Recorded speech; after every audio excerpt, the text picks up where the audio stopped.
네, 오프닝벨 2부와 함께하고 계십니다. 이 시각 증시 상황 확인해보고 오셨습니다. 지금 아무래도 좀 뭐 전반적으로 파란불을 켜고 있다 보니까 기운이 좀 안 나실 수도 있는데요.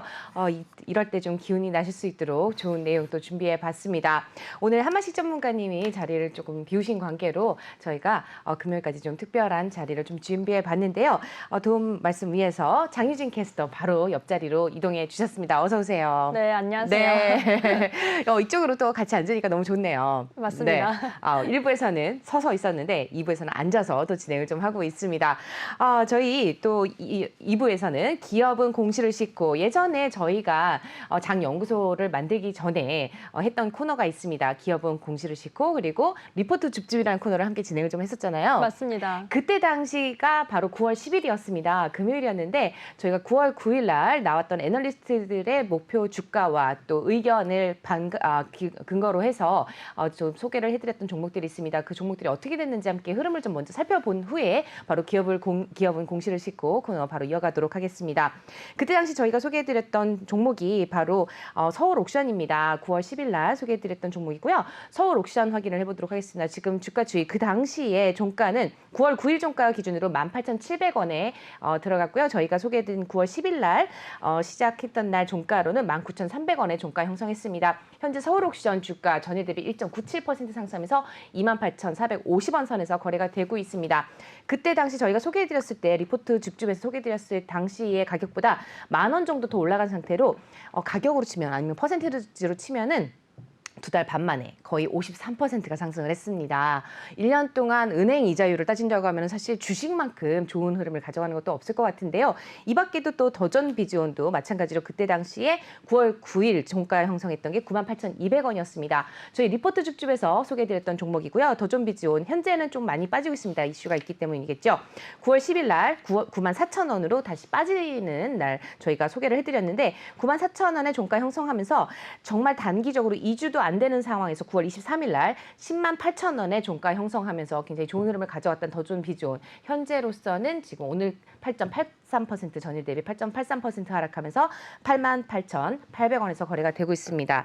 어떤 종목 같은 경우는 장기적으로 가져가야 될 종목이 있고요. 어떤 거는 좀 단기적으로 가져가야 될 종목이 있는데 특히 서울옥션 같은 경우는 저희가 좀 재차 강조를 드렸던 게 NFT 관련해서 아무래도 좀 협업을 하고 있는 그런 모색을 하고 있는 기업이다라고 소개를 해드렸기 때문에 장기적인 관점으로 보셔도 좋다라고 말씀을 드린 바 있습니다. 저희 리포트 줍줍 외에도 공시는 사랑을 싣고 계속해서 관심 가져보시면 좋을 것 같습니다. 장유진 캐스터가 준비한 내용 오늘 실적 발표한 기업들 4곳에 대해서 좀 자세히 알아볼 텐데요. 어떤 기업인지 함께 알아보도록 하겠습니다. 우선 삼성바이오로직스가 있었죠. 네, 맞습니다. 처음으로 삼성바이오로직스가 준비되어 있는데요. 우선 지금 3분기 영업이익이 전년 대비 큰 폭으로 상승했다라는 소식이 나와 있습니다. 네, 어떤 종목인지 함께 먼저 확인을 해보도록 하겠습니다. 네, 삼성바이오로직스 확인해 보시죠.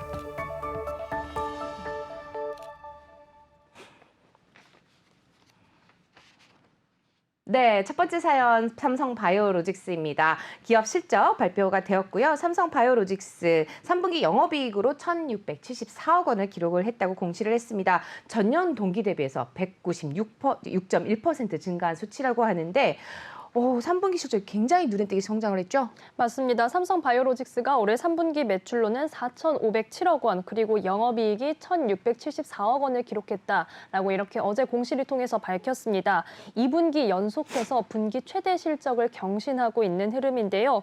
또한 3분기 누적 매출액이 1조 1,237억 원을 기록했습니다.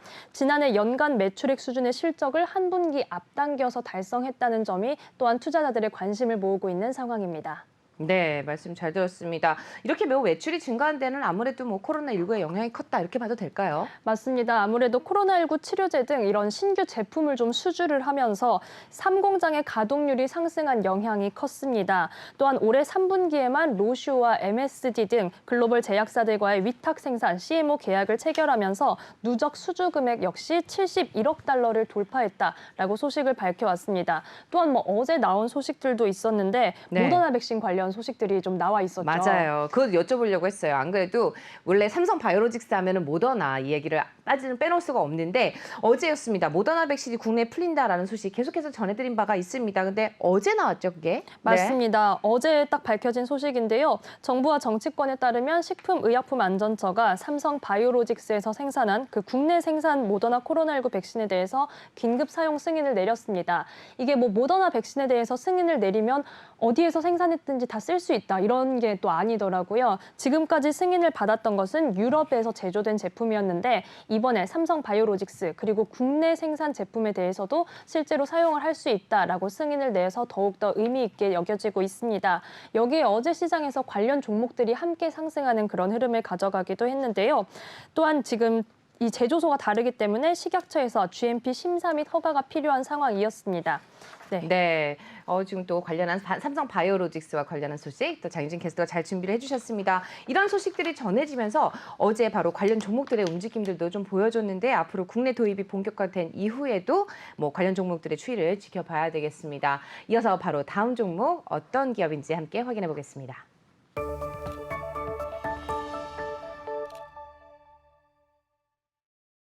네, 바로 SK하이닉스입니다. 제가 굉장히 많이 관심을 가지고 있는 기업이기도 한데요. 삼성전자와 SK하이닉스 우리 주가를 볼 때 확인하지 않을 수 없는 종목이겠죠.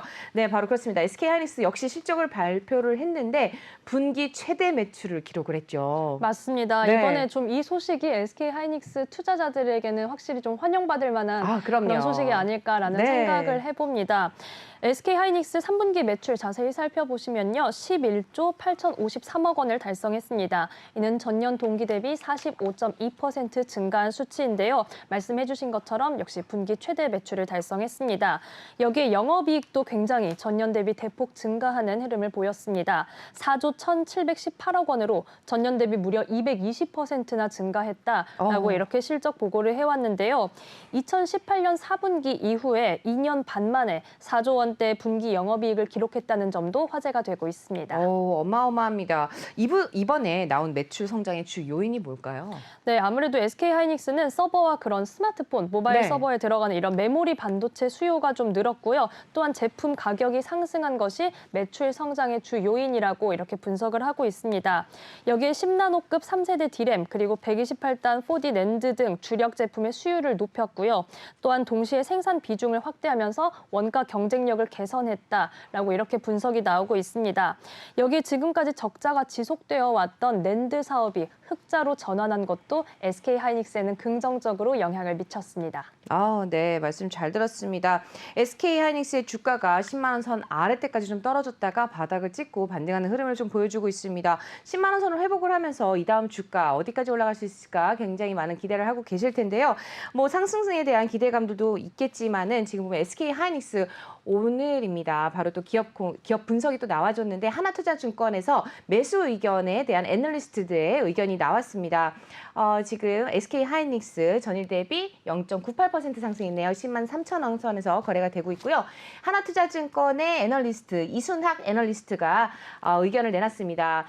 리포트에 보시면은 매수 의견 여전히 유지를 하고 있고요. 그다음에 목표 주가는 14만 원을 제시했습니다. 투자 시 참고하시면 좋을 것 같습니다. SK하이닉스에 대한 실적 발표에 이어서 또 내용 전해드렸고요. 이어서 세 번째 기업 확인해 보도록 하겠습니다.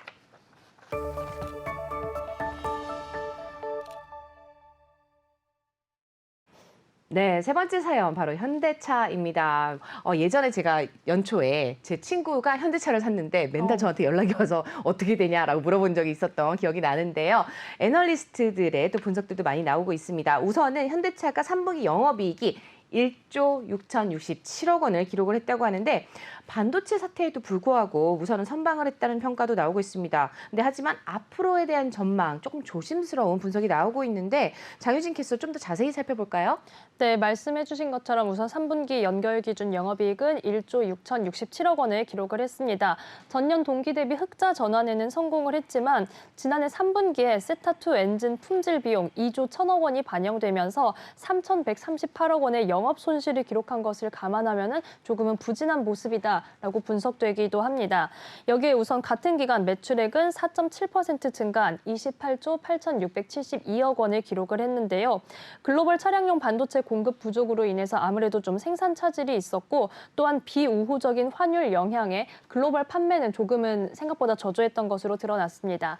하지만 전반적으로 품질 비용이 감소했고 또한 고부가 가치 차량 판매가 늘었으며 내수에서는 신차 판매가 호조를 보였다라는 점이 이번 실적을 좀 방어한 그런 네. 요인으로 분석되고 있습니다. 앞으로의 전망이 굉장히 중요하잖아요. 어떻게 보세요? 맞습니다. 아무래도 현대차에서는 조금 이런 우려 섞인 시선을 함께 내놨습니다. 글로벌 자동차용 반도체 공급 부족 사태가 장기화될 가능성이 있는 것으로 현대차 내에서도 자체적으로 분석하고 있다 이렇게 나왔는데요. 특히 아무래도 생산 정상화까지는 긴 시간이 걸릴 것으로 예측하고 있다라고 이렇게 입장을 내놨습니다. 여기에 앞으로의 그 판매 전망치를 조금 낮췄습니다. 네. 반도체 공급 차질의 영향으로 올해 판매 전망치를 기존에 416만 대였는데 400만 대로 16만 대가량 낮추는 그런 흐름을 보여주기도 했습니다.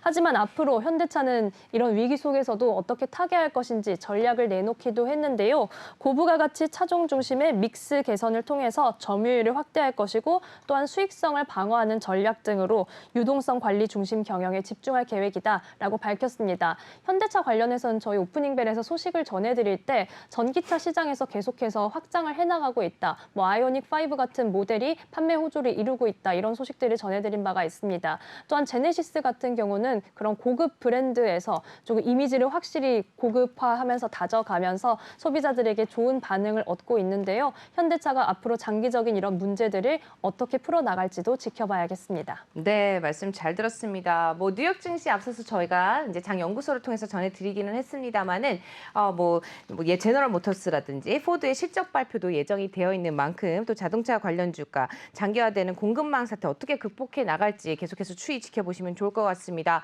오늘 또 마찬가지로 김동아 애널리스트 하나투자증권에서 매수 의견 내놨습니다. 현대차에 대한 주가 지금 현재 전일 대비 0.47% 상승하면서 21만 4,500원 선에서 거래가 되고 있는데요.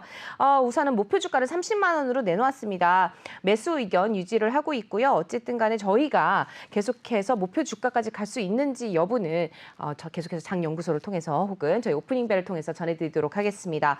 이어서 마지막 기업 확인해 보도록 하시죠.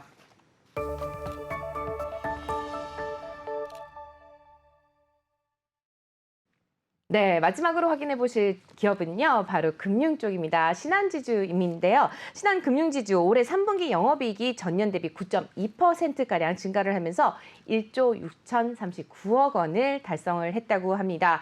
일단 시장의 예상치를 좀 상회하는 실적을 내놓은 것 같죠? 맞습니다. 시장에서는 신한지주의 영업이익을 1조 5,934억 원으로 예상을 했는데요. 그래서 시장의 예상치보다 100억 원 정도 상회하는 그런 흐름을 보여줬습니다. 또한 3분기 영업이익은 역시 컨센서스를 상회하면서 어닝 서프라이즈를 기록했다. 이렇게 분석되고 있는데요.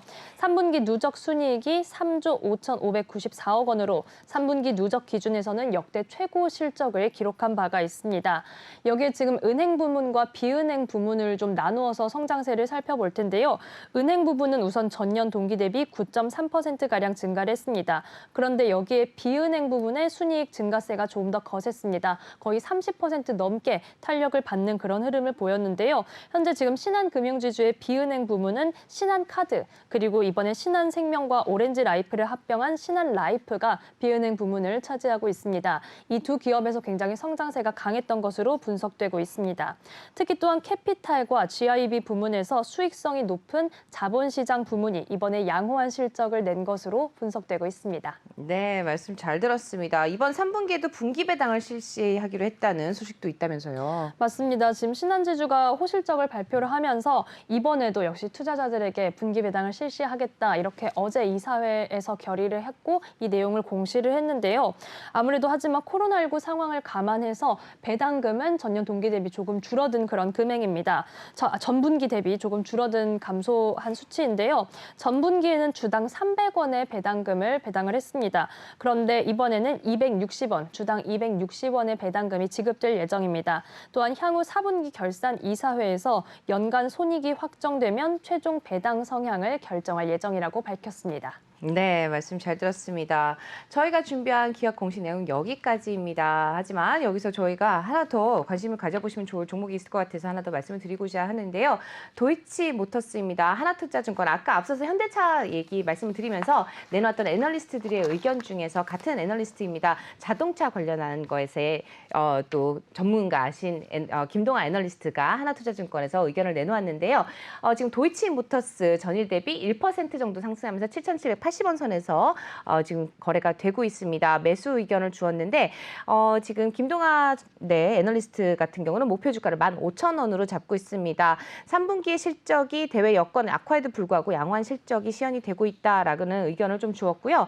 도이치모터스 정확하게 살펴보시면 시가총액이 2,308억 원 정도 되고 있습니다. PBR이 작년에 0.74였는데 올해 같은 경우는 PBR이 0.66으로 낮아질 확률이 있고요. 매출액도 1조 8,964억 원이 증가가 됐습니다. 영업이익도 증가하고 있고 순이익도 증가가 하고 있는 만큼 관심을 가져보시면 좋을 것 같다라고 생각이 들어서 도이치모터스 저희 또 리포트 줍줍 그리고 함께 말씀을 전해드립니다. 저희 준비한 내용 여기까지고요. 오늘 함께해 주신 장유진 캐스터 고맙습니다.